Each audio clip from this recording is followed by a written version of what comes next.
आखिर ये 295 रुपये बार-बार एनएससीएच करके क्यों कट रहा है? मैंने लोन लिया था, लोन की ईएमआई पूरी भर दिया, फिर भी कट रहा है। मैंने इसको पैसे अकाउंट में डाल दिए थे, फिर भी 295 एनएससीएच आरटीएन करके कट रहा है। आखिर ये क्यों कट रहा है? कैसे रोकें? इसके लिए अब क्या करें? क्या प्रोसीजर है? चलिए दोस्तों, वीडियो पूरा देखना, पूरी जानकारी आपको यहाँ पे मिल जाएगी। जी हाँ दोस्तों, चैनल को सब्सक्राइब करना मत भूलना। चलिए देख लेते हैं, एक के बाद एक करके पूरी डिटेल में आपको बता देता हूँ।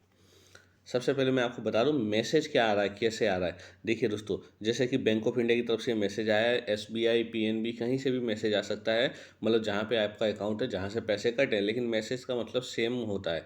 ₹295, 295 आपके अकाउंट से कट गए एनएससीएच के नाम पे। एनएससीएच आरटीएन चार्जेस, एनएससीएच रिटर्न चार्जेस के नाम से कट गए हैं। और आपका अकाउंट नंबर ये है। आप बोलोगे भैया मेरे अकाउंट से पैसे कटे और 24 जुलाई को मुझे मैसेज आया, 24 जुलाई 2025 को। लेकिन आपको मैं बता दूं, ये मैसेज 24 जुलाई को भले ही आया है, लेकिन पैसे किस चीज़ के कटे, कौन से दिन के हफ्ते बाउंस हुए हैं, या कौन से दिन का आपका ईएमआई बाउंस हुआ, ये हुआ है 22 जुलाई 2025 का। जी हाँ, उसी मैसेज में डेट लिखी रहती है। आप उसको गौर करेंगे तो पता चल जाएगा। तो इस तरह से 24 जुलाई को पैसे कटे हैं और हफ्ता बाउंस हुआ है इस तारीख को। आप बोलोगे इस तारीख को बैलेंस था फिर भी कट गया।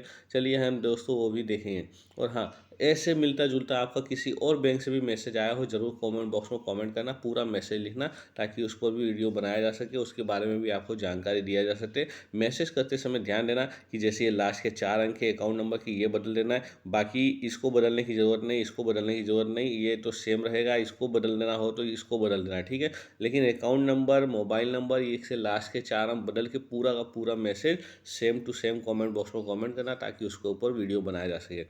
अच्छा, अब एनएससीएच आरटीएन चार्जेस होता क्या है? एनएससीएच का मतलब होता है national national automatic clearing house. जी हाँ दोस्तों, नेशनल ऑटोमेटिक क्लियरिंग हाउस। इसका उपयोग ऑटो डेबिट और क्रेडिट ट्रांजेक्शन के लिए किया जाता है। जैसे मतलब आप एक फॉर्म भरते हैं कहीं से भी, कुछ भी एसआईपी या कुछ भी करवाते हैं, तो आप एक फॉर्म भरते हैं जिसमें लिखा रहता है कि मेरे अकाउंट से हर महीने इस तारीख को पैसे कट के यहाँ चले जाए। जैसे ये किसके लिए किया जाता है, किस तरह के लोन के लिए किया जाता है?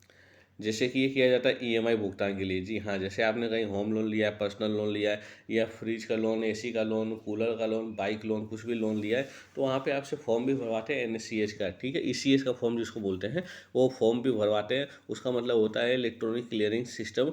मतलब ऑटोमेटिक आपके अकाउंट से पैसे कट के हर महीने उस तारीख को आपके लोन भरपाई के लिए चले जाए। या तो आपने सिप करवाया, एसआईपी करवाया, म्यूचुअल फंड में हर महीने आपके अकाउंट से पैसे चले जाए, या तो आपका बीमा प्रीमियम, एलआईसी वगैरह, लाइफ इंश्योरेंस या हेल्थ इंश्योरेंस का प्रीमियम हर महीने फिक्स तारीख को आपके अकाउंट से कट के चला जाए। या फिर आपने क्रेडिट कार्ड का पेमेंट होता है, वो एक तारीख फिक्स होती है, उस तारीख को आपके अकाउंट से कटना होता है। अगर उस तारीख को आपके अकाउंट में बैलेंस नहीं है तब भी कटता है। या फिर आपका ऑनलाइन सब्सक्रिप्शन ले रखा है, जैसे कि ओटीटी प्लेटफॉर्म है, नेटफ्लिक्स है, अमेजोन है, अमेजोन प्राइम है, इन सब का आपने सब्सक्रिप्शन लिखा ले रखा है, 3 महीने पे हर बार करता है, ऑटोमेटिक करता है। स्कूल या कॉलेज की फ़ीस का भी सब्सक्रिप्शन बहुत सारे स्कूल कॉलेजें देती है कि हर महीने मेरे अकाउंट से कट के स्कूल की फ़ीस में जमा हो जाए, कॉलेज की फ़ीस में जमा जमा हो जाए।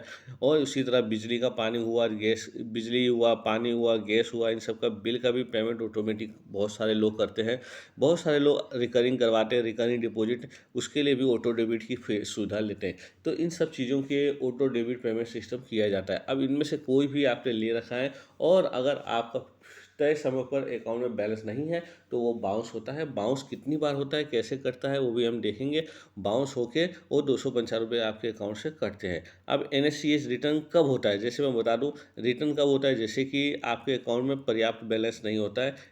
पर्याप्त बैलेंस नहीं होने पर भी रिटर्न होता है। मान लो आपका हफ्ता जो ईएमआई कटना है या जो भी कटना है 22 तारीख को, तो आप सोचोगे 22 तारीख को मैं जाके सवेरे सवेरे 10 बजे या 10:30 बजे, 11 बजे बैंक में पैसा डिपॉजिट कर दूंगा तो मेरा हफ्ता बाउंस नहीं होगा। दोस्तों मैं बता दूं, जिस तारीख को आपका अकाउंट में से पैसे कटने, उससे 1 दिन पहले बैलेंस आपको अकाउंट में रखना ही होता है। इस बात को गांठ बांध ले, ठीक है। आगे चलते हैं। जैसे खाता आपका या तो फ्रीज हो गया हो, या डोरमेंट हो गया हो, या ब्लॉक हो गया हो, उस स्थिति में भी आपका ईएमआई जो है बाउंस होता है, आपका 295 रुपये ब्लॉक हो जाता है, और बाद में करता है जब खाता चालू होता है तब।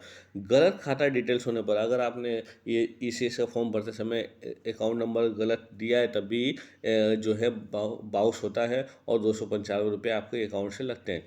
ऑटो डेबिट की तारीख गलत होने पर या फिर छुट्टी वाले दूसरे दिन होने पर, ऐसा बहुत अमूमन कम केस में ही होता है कि छुट्टी वाले दिन आपका आपका हफ्ता हो रहा हो और नहीं कटा हो, क्योंकि ईसीएस से आपका उस दिन, जिस दिन मान लो संडे को आपका नेक्स्ट हफ्ता आना है, तो आपको एक दिन पहले सैटरडे को जमा कर देना, ताकि वो हफ्ता बाउंस ना हो। बहुत सारे लोग सोचते हैं कि संडे है तो हफ्ता नहीं कटेगा, तो मैं जाकर मंडे को डिपॉजिट करूँगा, दोस्त तो बाउंस हो जाएगा। अच्छा, मेडिकल मैंडेट कैंसिल करा दिया जाके आपने बैंक में, तो भी कैंसिल बाउंस हो जाए, तो भी आपका ईसीएस बाउंस हो जाएगा। एनएससीएच कितनी बार बाउंस होता है, देखिए दोस्तों, मान लो आपका ईसीएस है 5 तारीख को कटना है, आपने 5 तारीख को डिपॉजिट नहीं किया है, तो 5 तारीख को कटी 295 रुपये आपका ईसीएस रिटर्न चार्जेस के रूप में कट जाएगा। अगर 6 तारीख को फिर आप सोचोगे कोई बात नहीं, एक बार बाउंस हो गया, मैं जाके कंपनी में या जहाँ पे आपका हफ्ता कटता है, पॉलिसी में, एलआईसी में या म्यूचुअल फंड में, या फिर कहीं जहाँ से लोन लिया है मैंने, वहाँ जाकर मैं अपना क्या बोलते हैं उसको, नगद पैसा दे दूंगा, जमा कर दूंगा, तो मेरे अकाउंट से बैलेंस नहीं करेगा। आपको बिल्कुल ध्यान से सुन लो, गांठ बांध लो, आपने अगर ईसीएस करवा रखा है तो आपके अकाउंट में ही पैसा जमा करना है, अकाउंट में से ही पैसे कटेंगे। आपने मान लो डिपॉजिट जाके कर दिया, तब भी वो ईएमआई का पैसा बार बार आपके पैसे कलेक्शन के लिए ऑटोमेटिक कंप्यूटराइज सिस्टम है उसमें आता रहेगा, और नहीं होने पर बैलेंस 295 रुपये कटते रहेंगे। अगर आपने जाकर कैश में पैसे दे दिए तो ज़रूर उनको ज़रूर बोले लिखित में लें, रिटर्न में लें, जहाँ पे आपने पैसा भरा है कि भैया अब मैंने पैसा आपके पास कैश में आज के दिन भर दिया है, तो आप हफ्ता बाउंस ना हो, आप इस महीने का ईएमआई भेजना मत, कंप्यूटराइज सिस्टम में भेजना मत। लेकिन ऐसा आप बोलोगे तब भी वो भेजेंगे, तब भी ऐसा होता है, ऐसा देखा गया है। तो एनएससीएच की बहुत बार कर सकता है, ज़्यादा से ज़्यादा बार कर सकता है, बहुत मतलब ये नहीं ज़रूरी कि एक महीने में एक ही बार 295 रुपये कटेगा। जब तक आपके अकाउंट में बैलेंस नहीं आएगा, उस महीने का हफ्ता आपका नहीं कटेगा, उस महीने की ईएमआई इंस्टॉलमेंट नहीं कटी जाएगी और रिटर्न होता रहेगा, तब तक 295 रुपये रोज़ के माध्यम से कटता रहेगा। कई कई लोगों का तो 6 बार, 7 बार, 8 बार, 9 बार, 10 बार, 15 बार, 20 बार, न जाने कितनी बार 295 रुपये एक एक महीने में कट जाता है। जिन जिन लोगों के साथ ऐसा हुआ ज़रूर कमेंट बॉक्स में कमेंट करना। इसको रोकने का बहुत ही आसान तरीका है कि आप अपने अकाउंट में बैलेंस रखें। जी हाँ, अकाउंट में बैलेंस रखें, आपका पैसा नहीं कटेगा। और जो 295 रुपये कट गए हैं उसको रिफंड नहीं लिया जा सकता है। आप बैंक मैनेजर से रिक्वेस्ट कर सकते हैं, निवेदन कर सकते हैं, गुजारिश कर सकते हैं।